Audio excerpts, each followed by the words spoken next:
face it, you'll never be more than my assistant. That's what my boss said when I told him I was ready for a promotion.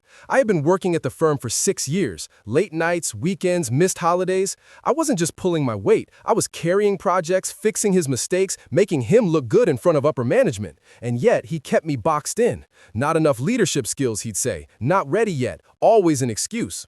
The truth? He was terrified. Terrified I'd outshine him. Terrified people would notice the ideas weren't his. They were mine.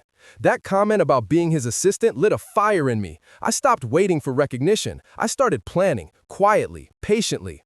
First, I documented everything. Every presentation I drafted, every client email I wrote, every solution I created that he later slapped his name on. I built a portfolio, not just of my work, but of his dependence on me.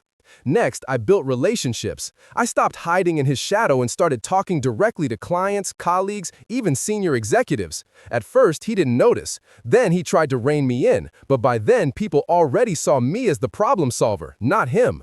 The breaking point came during a high-stakes deal. Our biggest client was on the verge of walking. My boss panicked. He froze in meetings, stumbled over answers. Finally, he shoved me forward and said, "Handle it." And I did. I negotiated, smoothed egos, and saved the contract worth millions.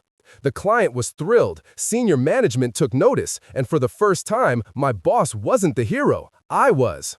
2 weeks later, I requested a private meeting with the executives. I walked in with a binder, my evidence, every project, every email, every deal I'd carried. I laid it out calmly, fact by fact, not whining, not begging, just showing the truth. They listened, they saw, and they acted. My boss was demoted, stripped of his position, all his power gone in a single meeting. And me, I walked out with the promotion, the title, and the respect I had earned years ago.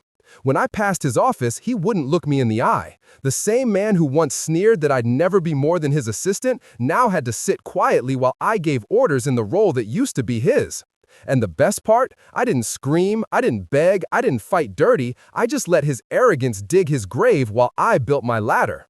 Now, whenever I hear someone doubt me, whenever someone says, "You'll never," I smile, because I've already proven patience, strategy, and truth will always win in the end.